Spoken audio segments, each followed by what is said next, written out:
चोहीकडे अंधार पसरला चढू नको मजला देवा चढू मजला देवा चढू नको मजला दैवाई फिरले दिशाई फिरले चोहीकडे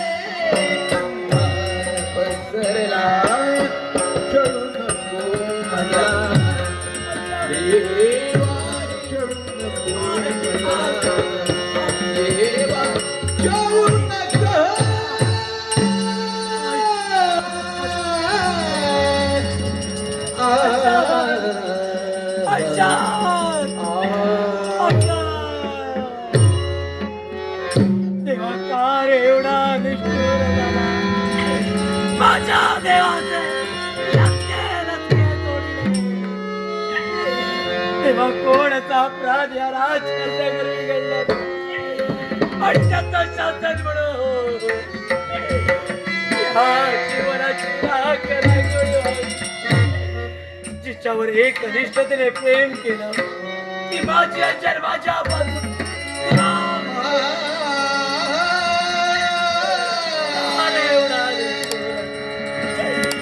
अनंत यातना या देहाला होत आहे नियतीच्या नियमाप्रमाणे काळाच्या कायद्याप्रमाणे एखाद्या खिडकीनं एखादा वणवा पेटावा आणि त्या वणव्याच्या अगदी तांडवा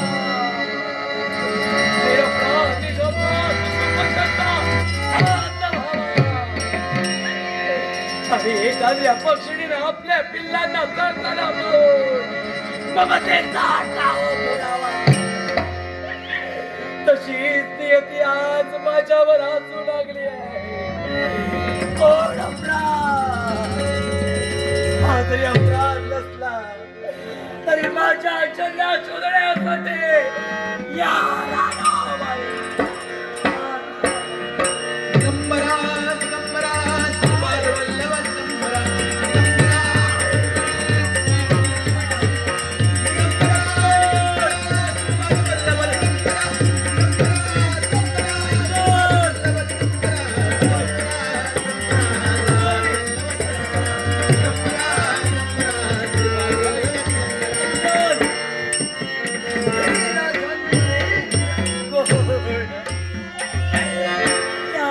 मनुष्यवनाच्या ठाई मला माझ्या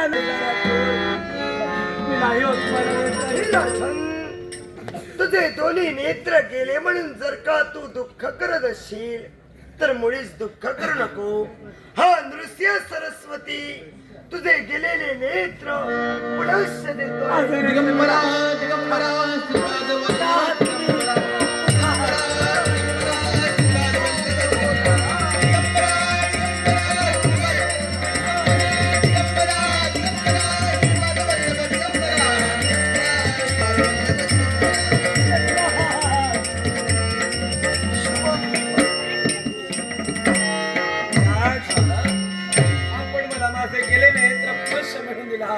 अनंत यातना होत या यातना कुठेतरी क्षीण व्हाव्या. हे राजन मुळीच चिंता करू नकोस.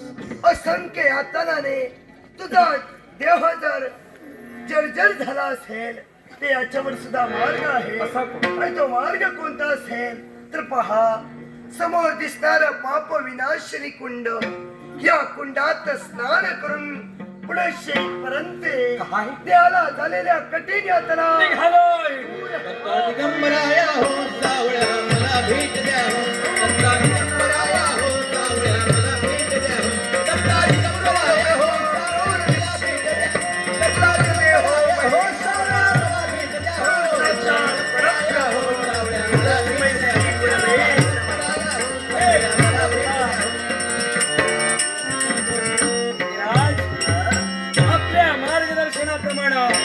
पाप विनाशिनी कुंडा स्नान करतात.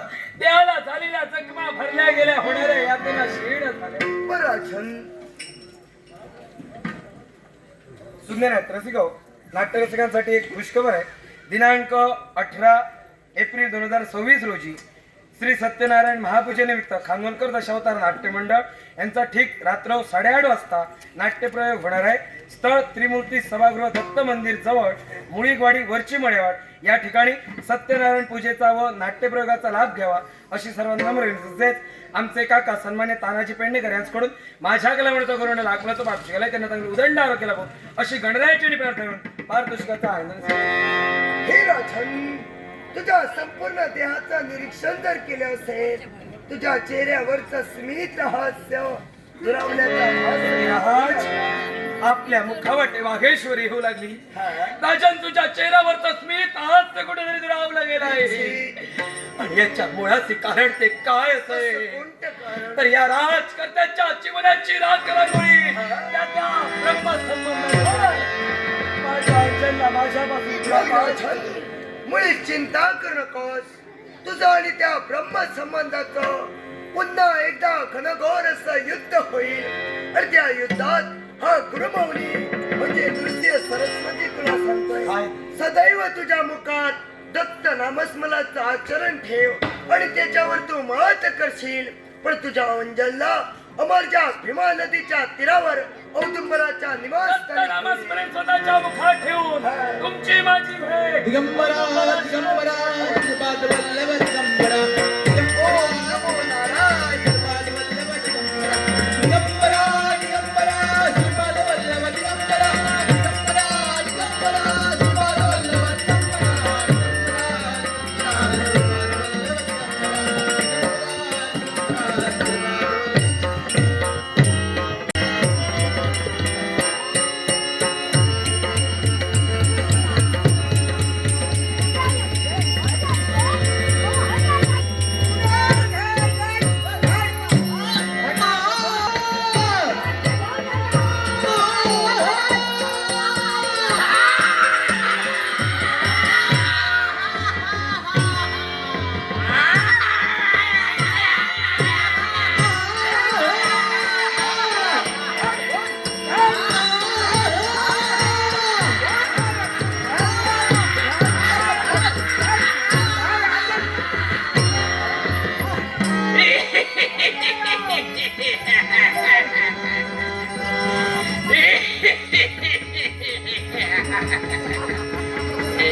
अंजन माझ्या स्वाधीन ही कर. तुझी अंजन. अंजन ही तुझी अंजन. अंजन. अरे आणि ह्या माझा निरंजन. राजा तुला पुन्हा षड्यंत्र प्राप्त झाले. हे सर्व काही कसं सुंदर रसिक हो, सन्माननीय प्रभाकर कुंभार यांच्याकडून माझ्या केला म्हणून लहान मुलाचा पारच केलाय. त्याला चांगलं उदंड आरोग्याला व गणरायाची प्रार्थना करून श्रीदेव सावरेश्वर दशावतार नाट्य मंडळाच्या वतीनं पारितोषिकाचा आनंद ओढ चिन माझ्या जीवनाची राख रांगोळी केली. हे हडळी, या स्त्रिया तू वास्तव्य करते. माझी अंजन माझ्या स्वाधीन कर. होणार नाही. हे राजा त्या स्त्री देहात एका अढळीने प्रवेश केला. ही अढळ म्हणजे तुम्ही सामावलेलं आहे. तुम्हा दोघांच्या नळीचा गोड कोणत्या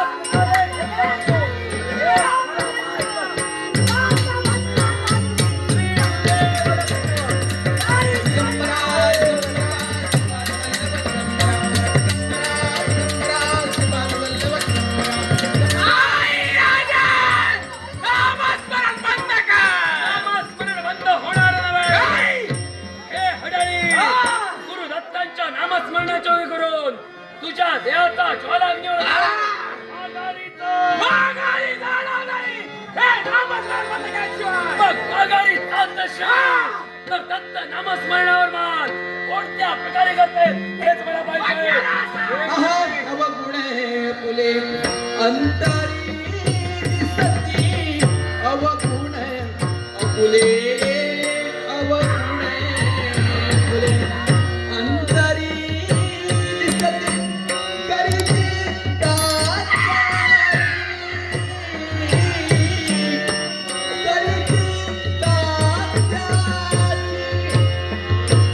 करू नको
जाऊ देणार नाही. घरात या. चला माझ्या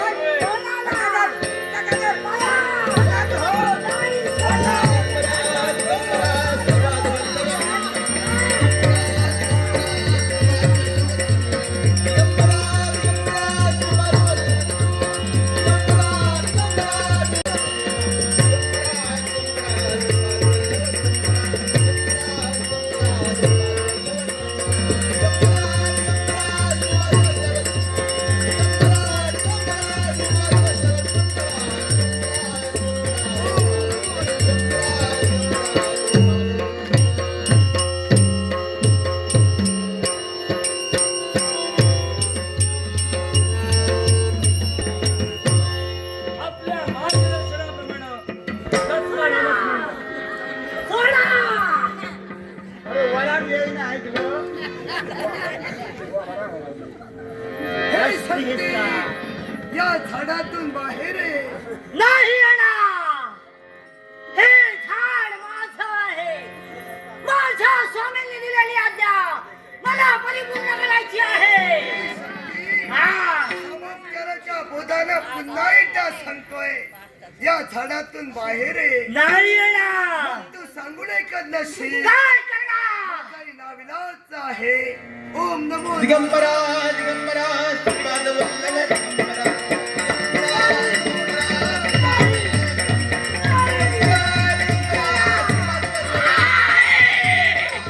आता मला सोडा. नाही, आता मला मुक्ती द्या. नाही, आता मला सोडा.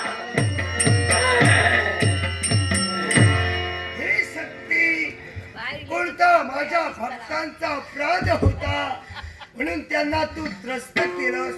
मग हे शक्ती ऐक, महसती रुंदीच्या शापामुळं सारे देव देवता पाषाणाचे होऊन या भूमातेवर पडले.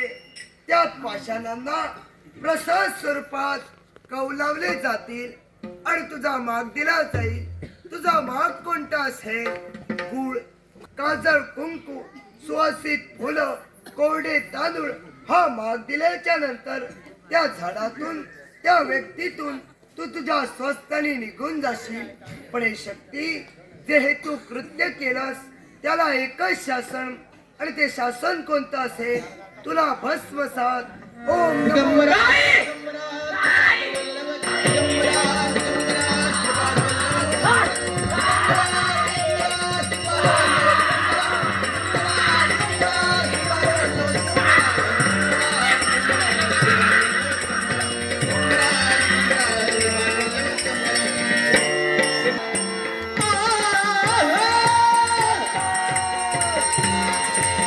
दिगंबरा श्रीपाद वल्लभ दिगंबरा दिगंबरा श्रीपाद वल्लभ दिगंबरा.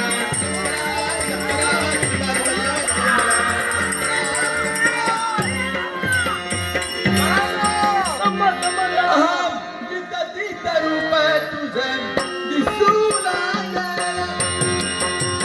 जित रूप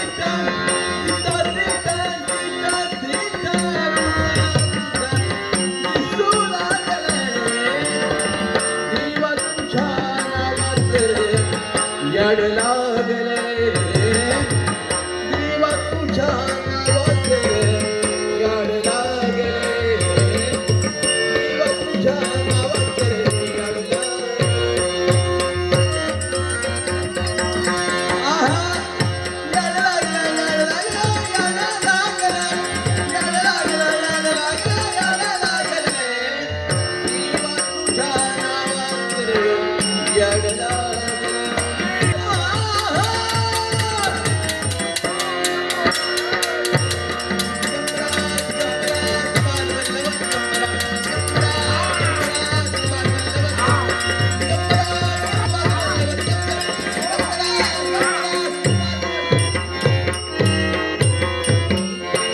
नरेंद्र, मला बंदिवान कोणी केलं? तुला बंदिवान मी केलं. कोण यतिराज? हा?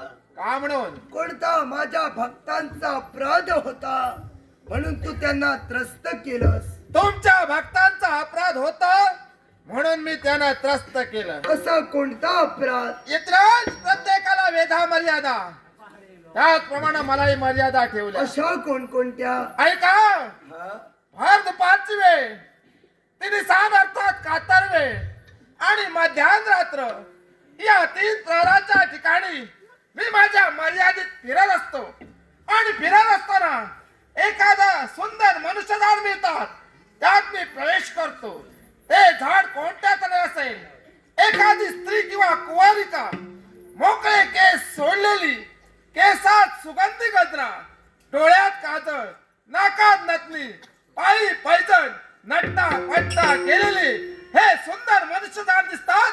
मी त्यात प्रवेश करून माझी आसुरी इच्छा आकांक्षा मी पूर्ण करत असतो.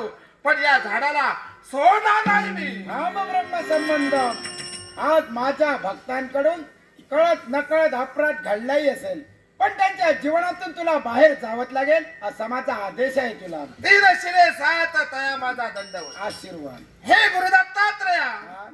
यावेळी ब्रह्म संबंध तुला शब्द देतोय. ज्यावेळी आम्ही अशा सुंदर मनुष्य झाडात प्रवेश करू, त्याच झाडा करवी पौर्णिमेच्या दिवशी भरलेल्या अमृताचा फळ तुझ्या चरणी ठेवला असता, मनोभावे त्या झाडा करवी तुझी भक्ती घडली असता, निश्चितच त्या झाडाची मुक्तता होईल असा मी शब्द देतोय तुला. एवढंच कशाला, या गंधर्वपुरात एक तीर्थक्षेत्र निर्माण होईल आणि त्या तीर्थक्षेत्रात माझ्या निर्गुण पादुका असतील. त्या सगुणवास गुरु माऊली दत्त माऊली यांचा असेल. ज्यावेळी भूत पिशाच हडळ किंवा ब्रह्मसंबंधात तू त्या व्यक्तीमध्ये असतील, ती व्यक्ती या निर्गुण पादुकांचं दर्शन घेत येत असताना एका स्तंभाची निर्मिती होऊन त्याच चौकटी तुम्ही पाशवी शक्ती कैत होसाल. पण हे ब्रह्मसंबंध जे हेतू कृत्य केलंस त्याला एकच शासन, कोणतं? आणि ते शासन कोणतं असेल ते औदुंबरावर तुला बंदी व्हा. दिगंबरा दिगंबरा श्रीपाद वल्लभ दिगंबरा दिगंबरा दिगंबरा श्रीपाद वल्लभ दिगंबरा दिगंबरा दिगंबरा श्रीपाद वल्लभ दिगंबरा.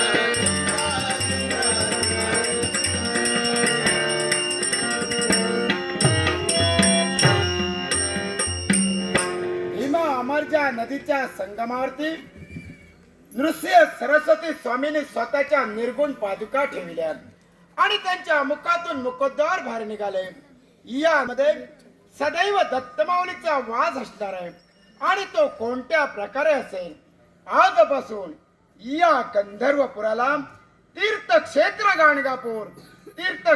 गाणगापूर म्हणून ओळखतील. या गाणगापुरात अष्टकुंडांची निर्मिती होईल आणि सहस्त्र तीर्थक्षेत्रही निर्माण होतील. 144 वर्षानंतर येणारा महाकुंभमेळा, या महाकुंभमेळ्यात जर का कुणाला जायला मिळालं नसेल तर त्या भाविक भक्ताने गाणगापुरात यावं. गाणगापुरात आल्याच्या नंतर अष्टकुंडा स्नान करून संगमेश्वर तीर्थक्षेत्रावर जो कोण अभिषेक करेल त्याला 144 वर्षानंतर येणारा महाकुंभमेळ्यात स्नान केल्याचं भाग्य मिळेल असाही माझा आशीर्वाद आहे. या गाणगापुरात एका स्तंभाची निर्मिती होईल. दुसऱ्या स्तंभाची निर्मिती होईल ती नृसिंहवाडीला. ज्या व्यक्तीच्या अंगात भूतबाधा पिशाच चौघड अडळ अशा वाईट शक्ती प्रवेश आणि ती व्यक्ती या स्तंभाला स्पर्श करेल त्याच्या अंगातील भूतबाधा दूर होईल आशीर्वाद आहे. एवढंच नव्हे, ज्याची दत्तवृत्ती असेल त्याच्या जीवनात सुख शांती समाधान आणि त्यांच्या जीवनातील दुःख क्लेश दारिद्र्य नाहीस होईल असाही माझा आशीर्वाद आहे. राजा नरेंद्र देवा, हे कुणामुळे घडलं? देवा हा मूळ. मग तुझ्या जनतेला एकच बोध करायचा आहे. जर का कुणाच्यातून कळत नकळत अपराध घडला असेल, वाईट शक्ती ब्रह्मसंबंध अवघड ऑर्डर अशा वाईट शक्तीने जर का प्रवेश केला तर त्या भाविक भक्ताने जरूर गाणगापुरात यावं. तेव्हा तुझ्या आशीर्वादानं हे गंधर्वपुराच्या तमाम जनते तुमचा राजकर्ता तुम्हाला हात जोडून विनवणी, आणि ती विनवणी म्हणजे कोणती असेल तर तुमचं आमचं भाग्य थोर. म्हणूनच शिवशंभू महादेवांनी निर्माण केलेले गंधर्वपूर, याच गंधर्वपुरात ज्यावेळी कलियुगाला सुरुवात झाली आणि याच कलियुगाच्या ठाई भक्ती मार्गाच्या प्रसारासाठी नऊ नारायण नाथ संप्रदायात अवतीर्ण झाले आणि त्या नऊ नारायणांनी भक्ती मार्गाचा प्रसार केला. पुढे नाथ संप्रदाय मागे सरीला सुरू झाला तो संत संप्रदाय. या संत संप्रदायाच्या ठाई दत्त महाराजांनी अनेक अवतार धारण केले. कारण कलियुगाची देवता म्हणून दत्त महाराजांना संबोधलं जातं. पहिला अवतार जो धारण केला तो पिठापुराच्या ठाई, तो म्हणजे श्रीपाद वल्लभ. आणि दुसरा अवतार जो कांजर गावी जन्माला येऊन अनेक वर्ष या गंधर्वपुरात वास्तव्य केलं ते म्हणजे स्वतः नृसिंह सरस्वती होय.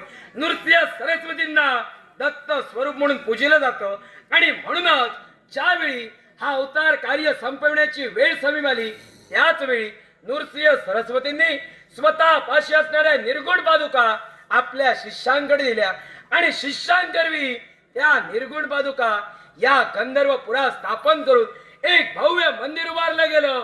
त्या मंदिराला निर्गुण पादुकांवरून निर्गुण मठ म्हणून संबोधलं जातं आणि याच निर्गुण मठाच्या ठाई स्वतः श्री गुरु दत्तात्रय वास्तव्य करतात. ज्यावेळी कलियुगाला सुरुवात झाली, देव दानव मानव यक्षगण गंधर्व किन्नर प्रत्येकाला मेधा मर्यादा ठेवल्या गेल्या. अगदी त्याचप्रमाणे भूत पिशाच हडळ ब्रह्म संबंध यांना सुद्धा मेधा मर्यादा ठेवल्या गेल्या. ज्यावेळी 84 लक्ष योनी फेरा पार करून माणसाचा जन्म होतो, खा पी मौज मजा मस्ती करण्यासाठी नव्हे, तर परम प्रपंचातून परमार्थ साधण्यासाठी. पण माणूस भक्तीचा मार्ग विसरून स्वतःच्या इच्छा आकांक्षा पूर्ण करण्यासाठी आटोकाट प्रयत्न करत असतो. आणि एक दिवस असा येतो की माणूस धनसंपत्ती गोळा करत असताना तो मृत्युमुखी पडतो. त्याचा जो आत्मा मोक्षपदासाठी गेला पाहिजे, तो मोक्षपदासाठी न जाता अपूर्ण राहिलेल्या इच्छा पूर्ण करण्यासाठी याच भूमंडलाच्या ठाई भटकत राहतो. आणि म्हणूनच या अतृप्त आत्म्यांना आपल्या इच्छा पूर्ण करण्यासाठी मिळावे म्हणून भर दुपार, संध्याकाळ आणि मध्यरात्री या 3 प्रहराच्या ठाई मुक्तपणे संचार करण्यासाठी दिलेले आहे.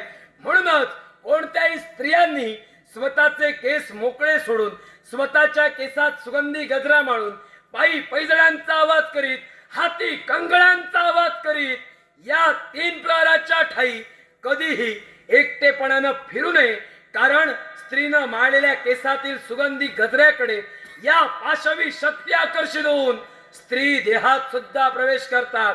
अगदी त्याचप्रमाणे कोणत्याही पुरुषानं या 3 प्रहराच्या ठाई स्वतःच्या देहावर सुगंधित इत्तर लावून कधी भ्रमंती करू नये. कारण पुरुषानं देहावर लावलेल्या सुगंधित द्रव्याकडे सुद्धा या पाशवी शक्ती आकर्षित होऊन पुरुष देहात सुद्धा प्रवेश करतात. अगदी त्याचप्रमाणे लहान लहान बालकांनी सुद्धा या 3 प्रहराच्या ठाई एकटं रडू नये, एकटेपणाने किंचावू नये. कारण बालकाच्या आवाजाकडे सुद्धा ही भूतपिशाच प्रवेश करतात. ही भूतपिशाच माणसाच्या अंगात प्रवेश का करतात, तर अपूर्ण राहिलेल्या इच्छा पूर्ण करण्यासाठी त्यांना माणसाचा देह असतो. आणि एकदा का या 3 प्रहराच्या ठाई तो माणसाचा देह मिळाला तर तो माणूस मेला तरी चालेल, पण स्वतःच्या इच्छा पूर्ण करण्यासाठी आटोकाट प्रयत्न करत असतात. जी परिस्थिती अंजनची झाली आहे ती सर्वसामान्य माणसाची सुद्धा होऊ शकते. एवढी भूतपिशाच त्रास देत असतात. याच त्रासापासून मुक्ती मिळावी म्हणून दत्त महाराजांच्या आशीर्वादानं महासती रुंदेचा शाप सत्य करण्यासाठी 11 कोटी देव स्वर्गात, 11 कोटी देव अंतरिक्षात आणि 11 कोटी देव या भूमंडलाच्या ठिकाणी स्थायिक झाले. जे 11 कोटी देव भूमंडलात राहिले तेच दत्त महाराजांच्या आशीर्वादानं प्रत्येक गावाची गावराठी आखली गेली. या गावराठीत गाव पंचायतन स्थापन केलं गेलं आणि या गाव पंचायतनाला देवतांना भक्तांसमवेत बोलताय म्हणून प्रसाद स्वरूपात कौल लावले जातात.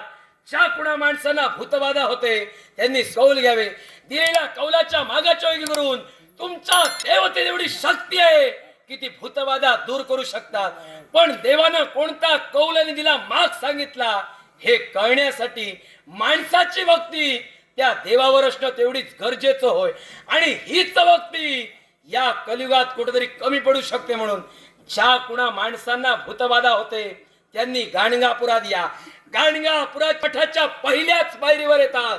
दत्ता मला सोडा, दत्ता मला सोडा अशी आर्त किंकाळी मारीत ही भूतपिशाच धाव घेतात दत्तांपर्यंत. दत्त महाराजांच्या आशीर्वादानं ती गाणगापुरात मोक्षाची प्रार्थना करू लागतात. गाणगापुरे असं तीर्थक्षेत्र आहे जिथं भूतबाधा दूर करण्यासाठी कोणताही संत महंत यती मानकरी पुजारी येत नसतो. तर या कलियुगात सुद्धा अदृश्य रूपानं स्वतः श्री गुरु दत्तात्रय भूतपिशाचांना मोक्ष देतात. कारण भूतांना मोक्ष देण्याचं कार्य हे दत्तात्रयांचं होय. या कलियुगाची देवता म्हणजे दत्तगुरु होय. पित्रांची देवता म्हणून संबोधलं जातं तेच दत्तगुरु होय. आणि दत्त महाराजांच्या आशीर्वादानं एकदा का माणसाच्या अंगातील भूतबाधा दूर झाली असेल की त्या माणसाला पुन्हा कधीही भूतबाधा होऊ शकत नाही. एवढं महत्व या तीर्थक्षेत्राचं आणि त्या दत्त महाराजांचं होय. प्रत्येक माणूस सुखासाठी झटत असतो पण काही केल्यास सुख मिळत नाही. माणसाच्या सुखाच्या आड कोणती देवता येत नसते. येतात ती तुमची पित्र कारण त्यांना गती मिळाली नसते आणि तीच गती मिळण्यासाठी अनेक मार्ग सांगितले गेले. पण सोपे 2 मार्ग कोणते असतील तर प्रत्येक माणसानं स्वतः एकदा ना एकदा कधीतरी गुरुचरित्राचं पारायण करावं. आणि हे जर का शक्य नसेल आशनी भोजनी शयनी श्री गुरुदेव दत्त हे नामस्मरण स्वतःच्या मुखात ठेवा. दत्त आराधना ज्यावेळी तुमच्याकडे होईल तुमच्या पित्रांना दत्त महाराज देतील आणि ज्यावेळी तुमच्या पित्रांना गती मिळेल सुख समृद्धीचे मार्ग तुमच्यासाठी दत्त महाराज खुले करतील. षटकुल तीर्थ, भागीरथी तीर्थ, मन्वंतर तीर्थ, रुद्रपाद तीर्थ, भागीरथी तीर्थ या अष्टकुंडात स्नान करून संगमेश्वरावर अभिषेक करून जर दत्तांचं दर्शन घेतलं असेल तर तुमच्या जीवनातील दुःख दारिद्र्य दूर करतील. एवढे दत्त महाराजांची महती होय. दत्त महाराजांचं जागृत देवस्थान म्हणून या गाणगापुराकडे पाहिलं जातं. ज्या मेलेल्या औदुंब वृक्षाला नव संजीवनी देऊन या विश्वात भक्तांच्या चिंता क्लेश दुःख दूर करण्यासाठी या विश्वाच्या ठाई नृसिंह सरस्वतींनी अवतीर्ण केला. दत्त भक्ती तोच या विश्वात तरला गेला. ब्रह्मा विष्णू महेशाचा असे अवतार श्री गुरुदत्तांचा भक्तांच्या चिंता क्लेश दुःख दूर करण्यासाठी देव अवतीरला. गाणगा दैवत माझे गाणगा.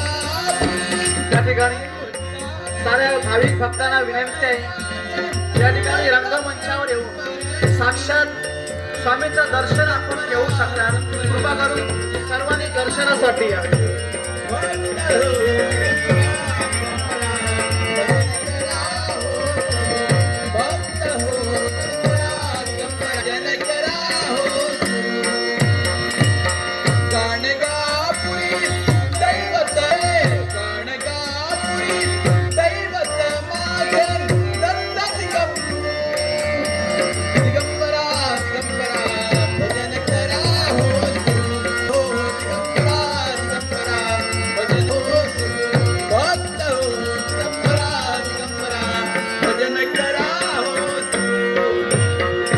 त्रिगुणात्रय मूर्ती दत्त हा गाणा त्रैगुण अवतारा राणा एकीनेकी शब्द नये अनुमाना गुणवरम समाधे ध्याना. जय देव जय देव जय देव जय देव जय श्री गुरुदत्ता. आरती ओवाळीता हरी भो चिंता. जय देव जय देव सबके अभ्यंतरी तू एक दत्त. अभाग्याची कैची कळली मातम पराही बली कैची आहे जन्म मनाचा फुरलासी अंत. जय देव जय देव जय देव जय देव जय श्री गुरुदत्ता. आरती ओवाळीता हल्ली भोचिंता. जय देव जय देव दत्त येऊनिया उभा ठाकला सभावे साष्टांगे प्रणिपात केला. प्रसन्न होऊन या आशीर्वाद दिसला जन्म मरणाचा फेरा कविला. जय देव जय देव जय देव जय देव जय श्री गुरुदत्ता. आरती ओवाळीता हरली भोचिंता. जय देव जय देव दत्त दत्त ऐसे लागले ध्यान हरपले मन झाले उन्मान. मी तूपणा की झाली बोलवण एका जनार्दनी श्री दत्त ध्यान. जय देव जय देव जय देव गीता. आरती ओवाळीता हल्ली भोचिंता. जय देव जय घालिंगटांगण वरीन जरताविन रूपविदे प्रेमे अगिंगन आनंद पूजन भावे वाळीन फळे नमः. त्वमेव माता पिता त्वमेव त्वमेव बंधुर सखा त्वमेव विद्या त्वमेव त्वमेव सर्व हरे नमः. वत्सदेवा तुझ्या नावा नमः. करो यज्ञ सकल कदमे नारायणाय समर्पयामि.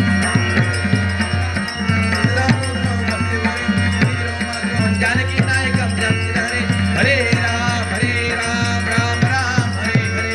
हरे कृष्णा कृष्णा कृष्णा हरे हरे. हरे राम राम राम हरे हरे. हरे कृष्णा कृष्णा कृष्णा हरे. दिगंबरा दिगंबरा श्रीपाद वल्लभ दिगंबरा. दिगंबरा दिगंबरा श्रीपाद वल्लभ दिगंबरा. दिगंबरा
श्री गुरुदेव